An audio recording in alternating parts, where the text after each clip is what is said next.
Hello everyone, welcome to Keystone Life Sciences. Last lecture में हम लोग गाल्जी कॉम्प्लेक्स के बारे में बात कर रहे थे।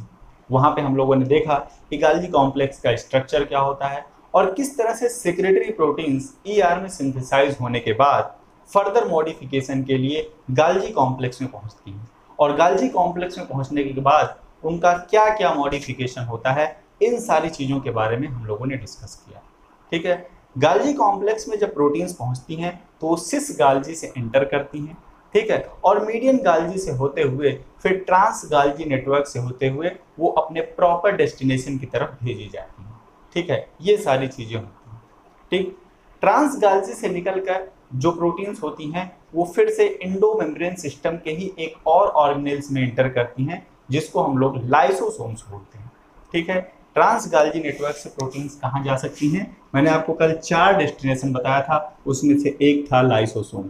ट्रांस गाल्जी नेटवर्क से कहाँ पे जाती हैं? लाइसोसोम में जाती हैं, ईसीएम में जाती हैं,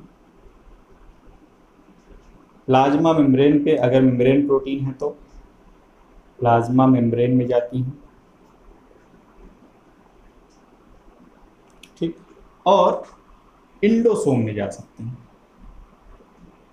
इंडोसोम में जा सकते हैं। ठीक। इसकी इसकी और इसकी बात हम लोग वेस्कुलर ट्रैफिकिंग में करेंगे। प्रोटीन यहाँ पे कैसे जाती हैं, इनकी बात हम लोग वेसिकुलर ट्रैफिकिंग के दौरान करेंगे। लेकिन लाइसोसोम क्योंकि इंडो मेम्ब्रेन सिस्टम का इंपॉर्टेंट पार्ट है, इसलिए हम लोग लाइसोसोम में किस तरह से प्रोटीन का मूवमेंट होता है इसके बारे में इसी सीक्वेंस में डिस्कस कर लेंगे। ठीक है। लेकिन लाइसोसोम में प्रोटीन का मूवमेंट कैसे होता है इसको बताने से पहले एक बेसिक व्यू हम लोग लेंगे लाइसोसोम ऑर्गेनेल का। लाइसोसोम का काम क्या होता है, ठीक है, उसका पीएच क्या होता है और किस तरह से लाइसोसोम अपना फंक्शन परफॉर्म करता है, इन सारी चीजों के बारे में हम लोग आज डिस्कस करेंगे। ठीक है। तो सबसे पहले कुछ बेसिक व्यू लेते हैं लाइसोसोम के बारे में। तो लाइसोसोम क्या है, मैंने आपको बताया था कि इंडो मेम्ब्रेन सिस्टम के जितने भी ऑर्गेनेल हैं सब के सब सिंगल मेम्ब्रेन बाउंड ऑर्गेनेल हैं। क्या है? तो लाइसोसोम क्या है? It is a single membrane bound organelle found in animal cells. बिल्कुल स्पेसिफाई करके मैंने यहाँ पे लिखा दिया, लाइसोसोम सिर्फ एनिमल सेल्स में पाए जाते हैं। यूकैरियोटिक सेल में सिर्फ और सिर्फ एनिमल की सेल में पाए जाते हैं। इसके अलावा ये सिंगल मेम्ब्रेन बाउंड ऑर्गेनेल होते हैं। सिंगल मेम्ब्रेन बाउंड मतलब एक सिंगल मेम्ब्रेन होगी और मेम्ब्रेन का मैंने नॉर्मल स्ट्रक्चर आपको बताया था, एक लिपिड बाइलेयर होगी। ठीक है, कुछ इस तरह से लिपिड बाइलेयर होगी और सिंगल मेम्ब्रेन होगी। ये सिंगल मेम्ब्रेन है, ये आउटर मोनोलेयर, इनर मोनोलेयर। ठीक है, बीच में इसका ल्यूमेन है, ठीक है, किसका ल्यूमेन है? लाइसोसोम का ल्यूमेन है। ठीक। ल्यूमेन मैंने आपको बताया था कि वो पोर्शन जो साइटोसॉल से सेपरेटेड हो बाया बाइलेयर। ठीक है, एक बाइलेयर के थ्रू साइटोसॉल से सेपरेटेड जो पोर्शन होता है उसको हम लोग ल्यूमेन कहते हैं। इधर साइटोसॉल होगा तो ये इस मेम्ब्रेन के अंदर वाला जो पोर्शन है ये ल्यूमेन होगा। ठीक है, या इसी को एक्स्ट्रा सेलुलर फेज भी कहा जाता है। ठीक। अब हम लोग बात करते हैं थोड़ा सा और लाइसोसोम के बारे में, कुछ बेसिक व्यू लेते हैं। लाइसोसोम का जो स्ट्रक्चर होता है ये हेट्रोजीनस होता है। ठीक है, it is a heterogeneous structure. ठीक। हेट्रोजीनस स्ट्रक्चर का मतलब ये होता है कि इनका साइज और shape cell to cell vary करता है। इसका मतलब क्या होता है? साइज और shape, size and shape varies greatly. इसका साइज और shape cell to cell vary करता है और बहुत ज्यादा वेरी करता है, इसीलिए कहा गया they are the heterogeneous structure. ठीक, ये आपको याद रखना है। They have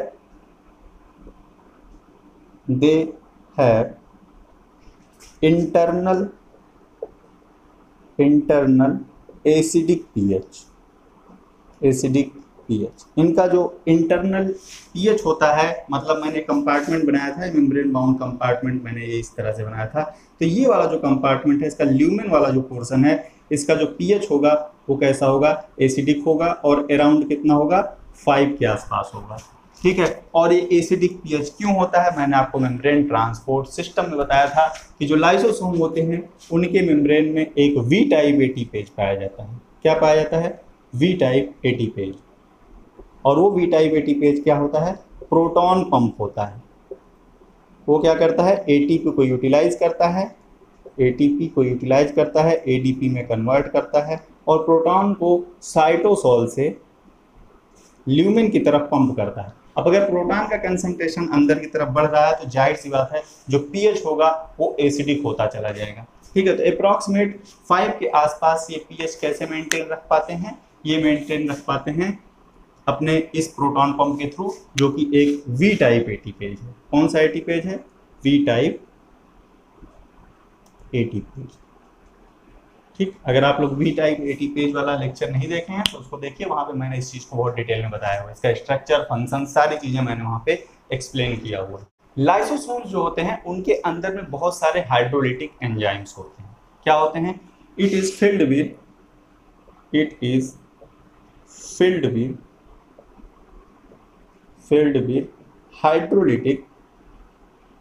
hydrolytic enzymes.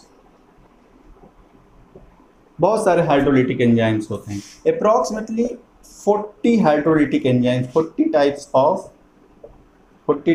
Of hydrolytic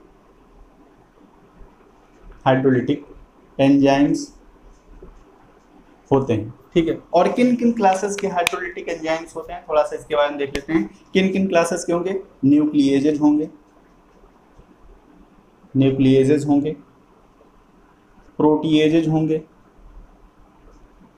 proteases होते हैं प्रोटीन के ब्रेकडाउन के लिए। ठीक है, लाइपेजेज होते हैं। ठीक है, फास्फोलाइपेजेज होते हैं, ठीक है, फास्फोलाइपेजेज हो गए। इसके अलावा सल्फेटेजेज होते हैं,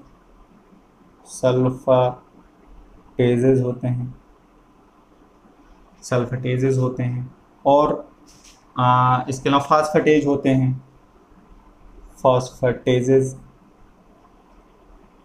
तो इस तरह से बहुत सारे हाइड्रोलिटिक एंजाइम्स प्रेजेंट होते हैं। न्यूक्लिएजेज आपको पता है डीएनए और आरएनए के ब्रेकडाउन के लिए होते हैं, DNA and RNA nucleic acids जो होंगी उनको ब्रेक करेंगे। प्रोटीएजेज प्रोटीन्स के लिए होते हैं, मैं बताऊंगा आपको सब कुछ आगे चल के। लाइपेजेज लिपिड के लिए होते हैं। ठीक है, फास्फोलाइपेजेज फॉस्फोलिपिड के लिए होते हैं, ठीक है। इसी तरह से सल्फेटेजेज सल्फेटेड ग्लाइकोप्रोटीन्स होती हैं उनके लिए होते हैं। ठीक है, फास्फेटेजेज जो फास्फोराइलेटेड प्रोटीन्स होती हैं वहाँ से फास्फेट रिमूवल के लिए होते हैं, एसिड फास्फेटेजेज होते हैं बेसिकली। ठीक है, ये जो हाइड्रोलिटिक एंजाइम्स हैं इनको एसिड हाइड्रोलेजेज भी बोलते हैं। ठीक है, ये जो हाइड्रोलिटिक एंजाइम्स हैं ये क्या होते हैं, all the hydrolytic enzymes are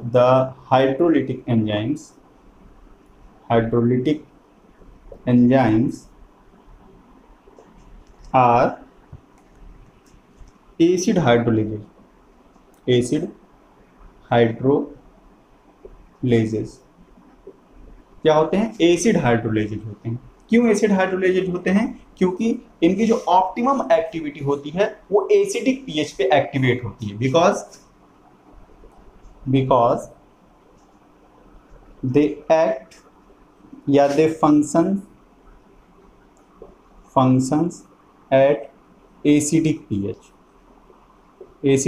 पे ही एक्टिवेट होते हैं। ठीक है, तो एसिडिक पीएच इनको मिलता कहाँ से है, क्योंकि लाइसोसोम का जो इंटरनल एनवायरनमेंट है वो एसिडिक है। क्यों एसिडिक है, due to the presence of proton pump या वी टाइप एटीपेज जो कि प्रोटॉन पंप कर रहा है अंदर की तरफ। उस पंप की वजह से इसका पीएच जो है वो एसिडिक है, और इस एसिडिक पीएच की वजह से जो एसिड हाइड्रोलेजेज हैं, जितने मैंने हाइड्रोलिटिक एंजाइम आपको बताया वो सब क्या हैं, वो एसिड हाइड्रोलेजेज हैं, क्योंकि वो एसिडिक पीएच पे ही फंक्शन कर पाते हैं। उनकी ऑप्टिमम एक्टिविटी जो होती है वो सिर्फ और सिर्फ एसिडिक पीएच पे होती है। पीएच जैसे ही बेसिक होगा उनकी एक्टिविटी लूज हो जाएगी। ठीक इसीलिए लाइसोसोम का जो इंटरनल इन्वायरमेंट है उसको एसिडिक बना के रखा जाता है ताकि वहाँ पे जो एंजाइम्स पहुँचे हैं वो अपनी प्रॉपर एक्टिविटी कर सकें। ठीक है, तो ये तो था लाइसोसोम के बारे में कुछ बेसिक व्यू जो आपको पता होना चाहिए। ठीक, अब लाइसोसोम के फंक्शन की बात करते हैं। ठीक, तो लाइसोसोम की फंक्शन पे पहुंचने से पहले हम लोग थोड़ा सा ये देख लेते हैं कि अगर हम सेल के अंदर ऑब्जर्व करना चाहें तो हमें कितने तरह के लाइसोसोम दिखेंगे।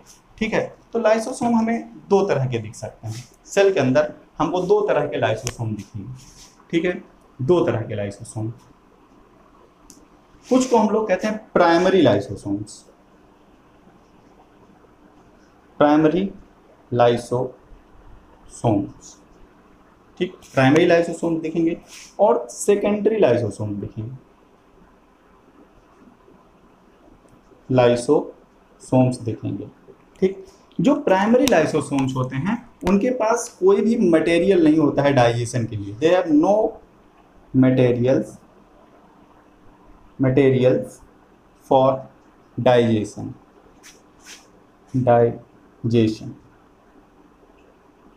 ठीक, अब डाइजेशन से यहाँ पे मेरा मतलब ये है कि लाइसोसोम का जो काम होता है वो इंट्रासेलुलर और एक्स्ट्रा सेलुलर मैक्रोमोलिक्यूल्स के डाइजेशन में हेल्प करती है।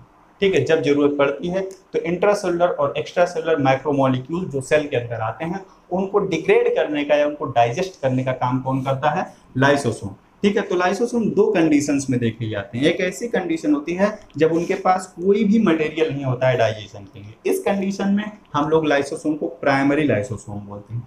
सेकेंडरी लाइसोसोम के पास क्या होता है? इनके पास दे हैव मटेरियल्स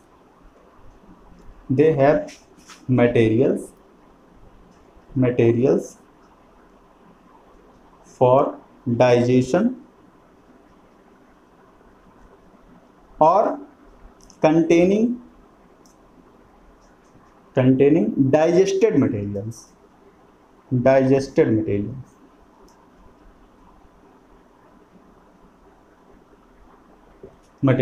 ठीक है, तो दोनों कंडीशंस हैं यहाँ पे। एक तो या तो इनके पास मटेरियल है ही नहीं तो ये प्राइमरी हो गए, दूसरा मटेरियल है अभी डाइजेशन के लिए आया हुआ है वो मटेरियल वहां पे दिख रहा है।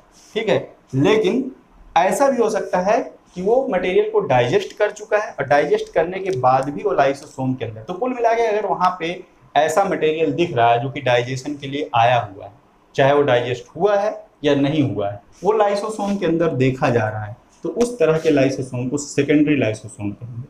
Lysosome with material. ठीक है, लाइसोसोम विदाउट मटेरियल क्या हो जाएगा हमारा? Primary lysosome. ठीक है, तो प्राइमरी लाइसोसोम, सेकेंडरी लाइसोसोम। ठीक, फंक्शन के बारे में मैंने आपको बताया, they are responsible for digestion of intracellular and extracellular micromolecules. ठीक है, तो फंक्शन क्या होगा? They are responsible for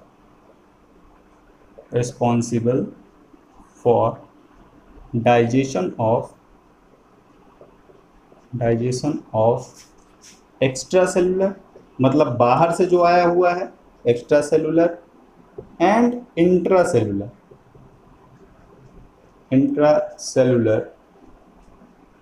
macromolecules. ठीक, इंट्रासेलुलर एंड एक्स्ट्रासेलुलर जो मैक्रोमोलिक्यूल्स होते हैं उनके डाइजेशन में ये यूज। तो मैंने कहा कि इंट्रासेलुलर और एक्स्ट्रासेलुलर जो भी माइक्रोमोलिक्यूल्स होते हैं उनके डाइजेशन में हेल्प करता है कौन? लाइसोसोम। ठीक है, तो इस अकॉर्डिंग जो है जो डाइजेशन होता है, लाइसोसोमल डाइजेशन होता है, उसको दो कैटेगरी में क्लासिफाई किया जाता है। लाइसोसोमल डाइजेशन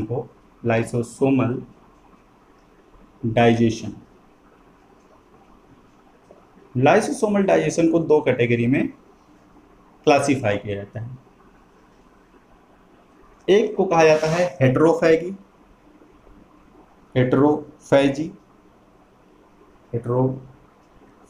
या हेटेरोफैगी भी बोलते हैं बहुत लोग, और दूसरा होता है ऑटोफैगी।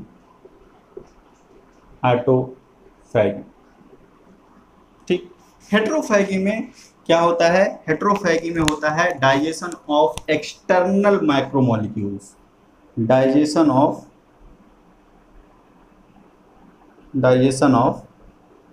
External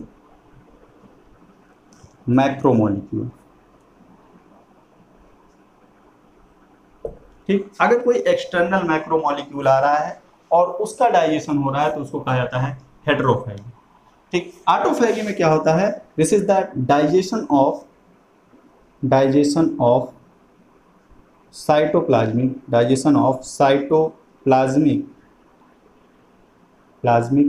components. ठीक, मतलब अपने ही सेल के साइटोप्लाज्म का कोई माइक्रोमोलिक्यूल हो जिसका डाइजेशन अगर कर रहा है लाइसोसोम, तो उस प्रोसेस को हम लोग ऑटोफेजी बोलते हैं। ठीक है, ऑटोफेजी का मतलब ये अपने ही कंटेंट को खा रहा है। और अगर ये प्रोसेस अनरेगुलेटेड हो जाए तो ऐसा भी हो सकता है कि ये लाइसोसोम पूरी की पूरी सेल को डिस्ट्रॉय कर दे। इसलिए ये प्रोसेस हाईली रेगुलेटेड होती है। इसकी चर्चा मैं अलग से करूंगा जब मैं आपको सेल डेथ के बारे में बताऊंगा तो। ठीक है, तो ऑटोफेजी बहुत ही हाईली रेगुलेटेड प्रोसेस होती है। अगर ये अनकंट्रोल हो जाए तो लाइसोसोम पूरी की पूरी सेल को तबाह कर देता है। इसीलिए लाइसोसोम को कहा जाता है सुसाइडल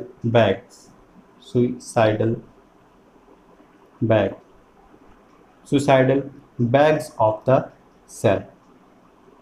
ठीक, सेल्स अपने साथ में एक सुसाइडल बैग भी लेकर के घूम रही हैं और उसको हम लोग लाइसोसोम कहते हैं, क्योंकि वो अपने भी कंटेंट को डाइजेस्ट करके ख़त्म कर सकता है अगर उसकी एक्टिविटी अनकंट्रोल हो जाए तो। इसीलिए उसकी एक्टिविटी को प्रॉपरली कंट्रोल्ड तरीके से मैनेज किया जाता है। ठीक है, तो अब हम लोग बात करेंगे हेटेरोफेजी की। हेटेरोफेजी में मैंने कहा कि जो एक्सटर्नल माइक्रोमोलिक्यूल्स आते हैं उनका डाइजेशन होता है। ठीक, तो एक्सटर्नल मैक्रोमोलिक्यूल्स किन किन फॉर्म में आ सकते हैं, इसके अकॉर्डिंग हेटेरोफेजी को दो पाथवेज में डिवाइड किया जाता है। हेटेरोफेजी के लिए जो मैक्रोमोलिक्यूल्स आते हैं वो दो पाथवे के थ्रू आ सकते हैं। ठीक है, हेटेरोफेजी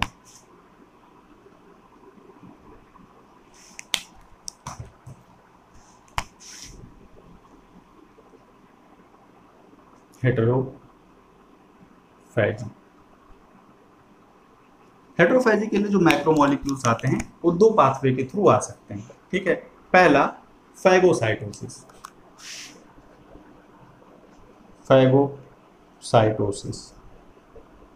ठीक, अब यहीं पे मैं फैगोसाइटोसिस और पिनोसाइटोसिस भी कवर कर ले रहा हूं, तो आपका ये 2-3 टॉपिक एक साथ कवर हो जाएगा। दूसरा पिनोसाइटोसिस। अब यहां से एक कॉन्सेप्ट आपका क्लियर हो जाना चाहिए।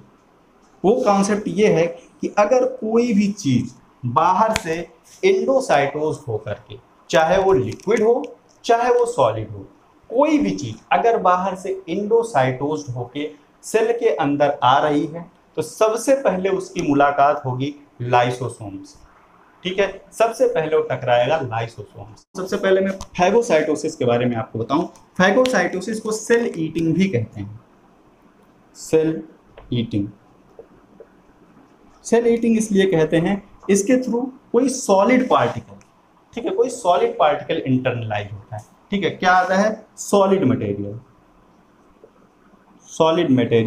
आता है। यहाँ से सॉलिड मटेरियल एंटर करता है। ठीक है, अब वो माइक्रोमोलिक्यूल हो सकता है, कोई बैक्टीरिया हो सकता है, कोई न्यूट्रिएंट हो सकता है। इंडोसाइटोसिस के थ्रू अगर आ रहा है, मैं बताऊंगा आपको रिसेप्टर मीडिएटेड इंडोसाइटोसिस के बारे में बहुत डिटेल में बताऊंगा। ठीक है, तो उसको हम लोग कहते हैं सेल ईटिंग या फिर फैगोसाइटोसिस। पिनोसाइटोसिस को सेल ड्रिंकिंग कहा जाता है। ड्रिंकिंग का मतलब यहाँ से लिक्विड अंदर आ रहा होगा, इसको हम लोग कहते हैं सेल ड्रिंकिंग।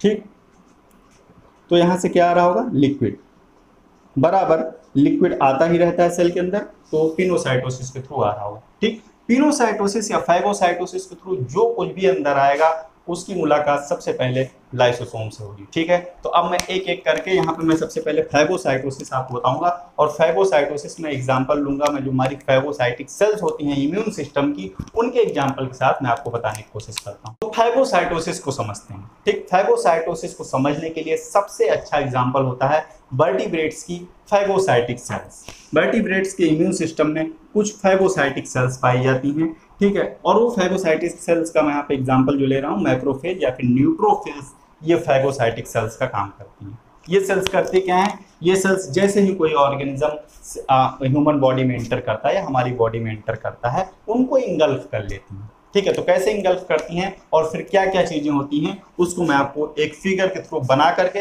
पूरी फैगोसाइटोसिस की प्रोसेस समझाने की कोशिश करता हूं। तो फैगोसाइटोसिस की प्रोसेस को समझते हैं। ठीक है, जो फैगोसाइटिक सेल्स होती हैं वो लार्ज मॉलिक्यूल्स को इंटरनलाइज कर लेती हैं। और फैगोसाइटिक सेल्स का एग्जांपल मैंने आपको बताया। सपोज दैट ये एक फैगोसाइटिक सेल है, फैगोसाइटिक सेल, ये एक फैगोसाइटिक सेल है।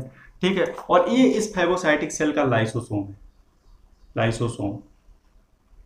ठीक, ये इस फैगोसाइटिक सेल का लाइसोसोम है। ठीक, तो होगा क्या, जैसे ही कोई माइक्रोब है या कोई लार्ज पार्टिकल आप मान लीजिए, लार्ज पार्टिकल आया जो इन्फेक्शियस है।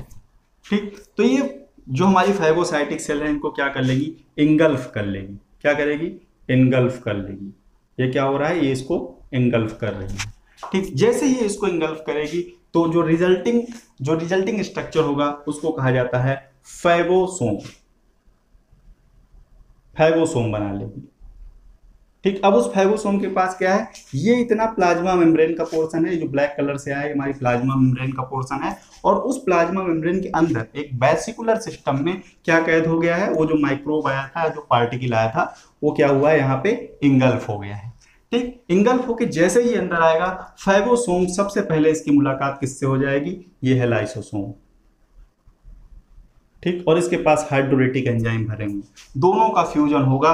फैगोसोम और लाइसोसोम आपस में फ्यूज कर जाएंगे और बनाएंगे फैगोलाइसोसोम, फैगोलाइसोसोम।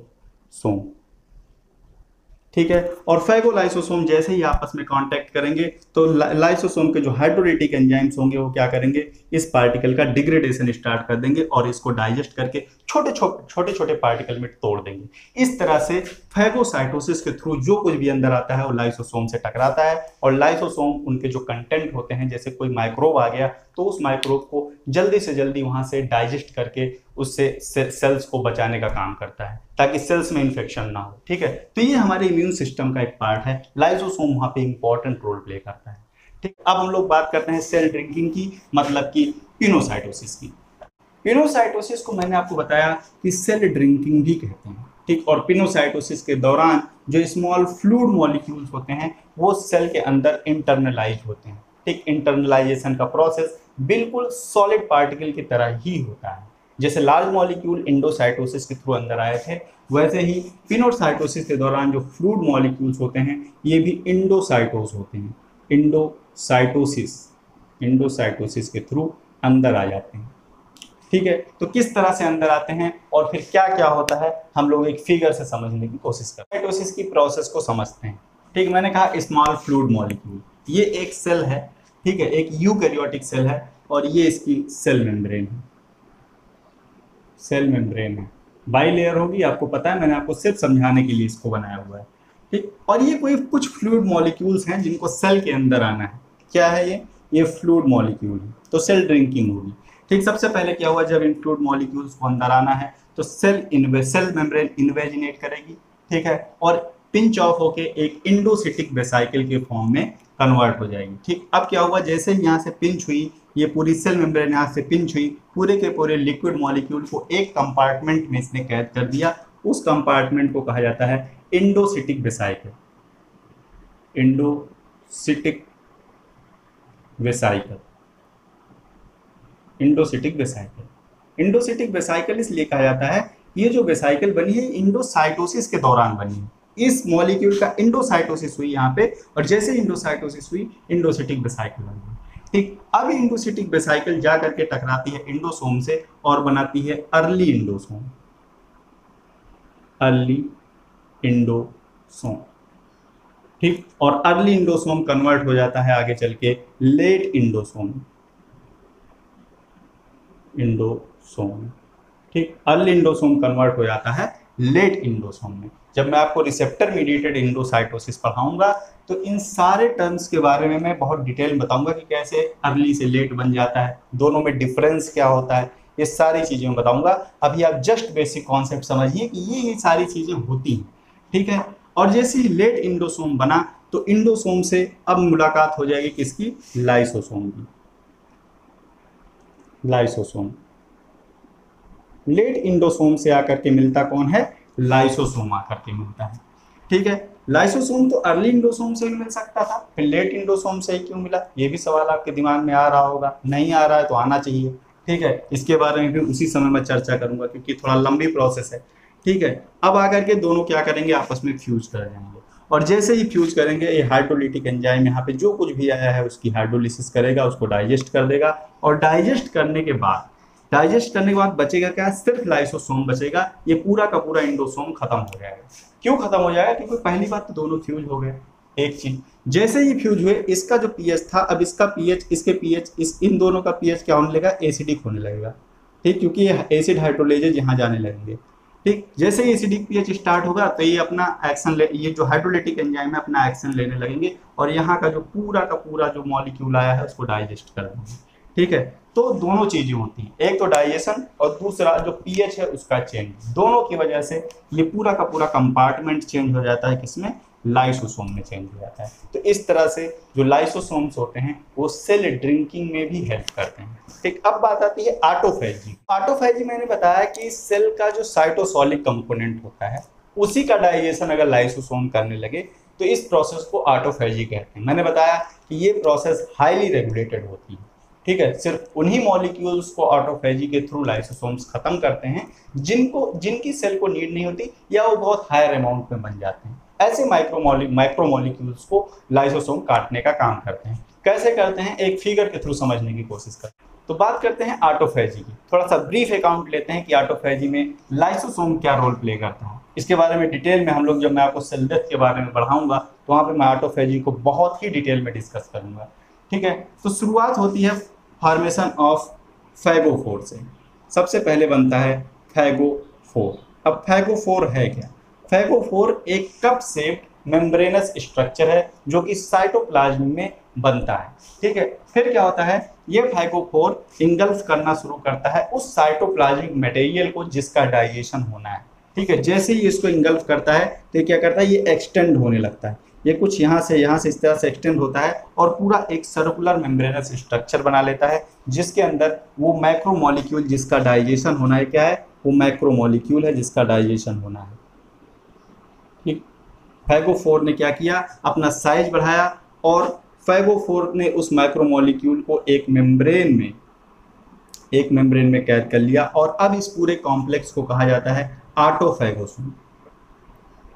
ऑटोफैगोसोम। ठीक, तो फैगोफोर के बाद ऑटोफैगोसोम बना, जो कि एक मेम्ब्रेनस स्ट्रक्चर होता है जिसके अंदर वो मैक्रो मॉलिक्यूल भरा हुआ है जिसका डाइजेशन होना है। ठीक है, फिर फर्दर ये जो हमारा ऑटोफैगोसोम बना है ये टकराता है जाकर के, या फिर ये फ्यूज करता है जाकर के एक इंडोसोम से जाकर के फ्यूज कर जाता है। ठीक, जैसे ये इंडोसोम से फ्यूज करता है तो जो रिजल्टिंग स्ट्रक्चर होता है उसको बोलते हैं एम्फीसोम। ठीक, अब ये एम्फीसोम एक ऐसा स्ट्रक्चर है जिसके पास में इंडोसोम है। ठीक है, और वो इंडोसोम जो है किसके साथ में फ्यूज्ड है, जो हमारा ऑटोफैगोसोम बना। अब इंडोसोम से फ्यूज कराने की जरूरत क्यों पड़ी, क्योंकि जब तक इंडोसोम इससे फ्यूज नहीं करेगा तब तक लाइसोसोम उसको रिकॉग्नाइज नहीं करेगा, क्योंकि लाइसोसोम हमेशा इंडोसोम से फ्यूज करता है। ठीक है, तो जब ये एम्फीसोम बन गया, अब यहाँ पे इंडोसोम भी आ गया, तब लाइसोसोम आकर के क्या करेगा, इससे फ्यूज कर जाएगा और अपने जो डाइजेस्टिव एंजाइम्स हैं वो क्या करेगा, इसमें प्रोवाइड कराने लगेगा, और वो डाइजेस्टिव एंजाइम्स जो हैं क्या करेंगे, जो हमारा माइक्रोमोलिक्यूल था उसको डिग्रेड कर देंगे या डाइजेस्ट कर देंगे। ठीक है, तो पूरा का पूरा ये पूरी की पूरी ये कहानी है कि लाइसोसोम कब इस एम्फीसोम से फ्यूज करे, और एम्फीसोम बनेगा कैसे, जब हमारा ऑटोफैगोसोम इंडोसोम के साथ में फ्यूज कर जाएगा तब एम्फीसोम बनेगा। ठीक है, और इस कॉम्प्लेक्स ऑटोलाइसोसोम ठीक है, जब लाइसोसोम फ्यूज कर गया एम्फीसोम से तो जो कॉम्प्लेक्स बना उसको कहा जाता है ऑटोलाइसोसोम। ठीक, ऑटोलाइसोसोम जब बन जाएगा तो जो हाइड्रोलिटिक एंजाइम है लाइसोसोम के वो पहुंच जाएंगे हमारे कहाँ पे, जहाँ पे माइक्रो मॉलिक्यूल है जिसका डाइजेशन होना है, और फिर डाइजेशन हो जाएगा। ये मॉलिक्यूल या तो साइटोप्लाज्म में रिसाइकल बैक हो जाएगा या फिर इनको बाहर निकाल दिया जाएगा। ठीक है, कुछ लाइसोसोम्स ऐसे भी होते हैं जो कि एक्सोसाइटोसिस में भी हेल्प करती है। अभी तक मैंने सब कुछ आपको एंडोसाइटोसिस वाला बताया, ठीक है, ऑटोफेजी बताया तो वो भी सेल के अंदर ही हो रहा था। कुछ कुछ लाइसोसोम्स ऐसे होते हैं जो कि क्या करते हैं, एक्सोसाइटोसिस में भी हेल्प करते हैं, ठीक है। एक्सोसाइटोसिस में कुछ प्रोटीन्स होती हैं जिनको एक्सोसाइटोसिस के थ्रू बाहर निकालने का काम करते हैं, ठीक है, एक्सोसाइटोसिस में, ठीक है। तो एक्सोसाइटोसिस में भी हेल्प करते हैं, खास करके मिलेनोसाइट्स जो होती हैं, मिलेनोसाइट्स। मिलेनोसाइट्स कहाँ पे पाई जाती हैं ये आप लोग हमें कमेंट सेक्शन में बताएंगे, ठीक है। इसको मैं अगले नेक्स्ट लेक्चर में बताऊंगा, अगर आप नहीं बता पाएंगे तो। मिलेनोसाइट्स क्या करते हैं, मिलेनिन की सिंथेसिस करते हैं। पिगमेंट होता है मिलेनिन, मिलेनिन की सिंथेसिस करती हैं, और इन मिलेनोसाइट्स के पास जो लाइसोसोम होता है उसको कहते हैं मिलेनोसोम, मिलेनोसोम, ठीक, मिलेनोसोम। यहाँ पे जो लाइसोसोम होता है उसको क्या कहा जाता है, लाइसोसोम, मिलेनोसोम कहा जाता है। और यही मिलेनोसोम क्या करता है, इस मिलेनिन को कहाँ पहुंचाता है, बाहर एपिडर्मिस में पहुंचाता है। कहाँ पे, एपिडर्मिस में, ठीक, जिसकी वजह से हमारे स्किन का कलर डिसाइड होता है, मिलेनिन की वजह से होता है। तो मिलेनिन सिंथेसाइज होता है मिलेनोसाइट्स में। मिलेनोसाइट्स में जो लाइसोसोम होता है उसको मिलेनोसोम कहते हैं, और ये मिलेनोसोम ही इसको एक्सोसाइटोसिस के थ्रू कहाँ, एपिडर्मिस में पहुंचाता है। तो इस तरह से लाइसोसोम जो होता है वो एक्सोसाइटोसिस में भी फंक्शन करता है, ठीक है, कहीं कहीं पे, ठीक। अब यहाँ पे ये लेक्चर फिनिश होता है क्योंकि मैंने आपको फैगोसाइटोसिस बता दिया, पिनोसाइटोसिस में रोल बता दिया, ऑटोफैजी में रोल बता दिया, एक्सोसाइटोसिस में भी लाइसोसोम का रोल बता दिया, ठीक। अब लाइसोसोम में मैंने कहा कि जो हाइड्रोलिटिक एंजाइम्स होते हैं वो लाइसोसोम के अंदर पाए जाते हैं, खास करके एसिड हाइड्रोलाइजेज होते हैं, ठीक है। इसके अलावा लाइसोसोम में बहुत सारे मेम्ब्रेन प्रोटीन्स भी पाई जाती हैं, लेकिन मैक्सिमम एंजाइम जो होते हैं वो ल्यूमेन में पाए जाते हैं, ठीक है, लाइसोसोम के ल्यूमेन में पाए जाते हैं। तो ये एसिड हाइड्रोलाइजेज सिंथेसाइज होते हैं कहाँ पे, ER बाउंड राइबोसोम पे, ठीक। ER बाउंड राइबोसोम पे सिंथेसाइज होने के बाद इनकी प्रोसेसिंग शुरू होती है एंडोप्लाज्मिक रेटिकुलम में। वहां पे प्रोसेसिंग होने के बाद फोल्डिंग होती है, और फोल्डिंग होके पहुंचते हैं गाल्जी कॉम्प्लेक्स में, ठीक है। गाल्जी कॉम्प्लेक्स से फिर इनको भेजा जाता है कहाँ पे, लाइसोसोम में, ठीक। अब कल हम लोग इसी के बारे में बात करेंगे कि गाल्जी बॉडी को ये कैसे पता चलता है कि ये जो पर्टिकुलर प्रोटीन है इसको लाइसोसोम में जाना है, ठीक है। वहाँ पे क्या ऐसा इंडिकेटर या क्या ऐसा मार्कर प्रेजेंट होता है जिसके थ्रू लाइसोसोमल प्रोटीन्स की टारगेटिंग होती है, ठीक। तो कल हम लोग लाइसोसोमल प्रोटीन्स के मूविंग के बारे में डिस्कस करेंगे कि ट्रांस गाल्जी नेटवर्क से किस तरह से प्रोटीन्स लाइसोसोम में जाती हैं, और ये जितनी भी प्रोटीन मैंने डिस्कस की ये सारी की सारी एंडोप्लाज्मिक रेटिकुलम में ही सिंथेसाइज होती है, ठीक है। तो इस लेक्चर को हम लोग यहीं पे फिनिश करते हैं, मिलते हैं नेक्स्ट लेक्चर में। Thank you for watching.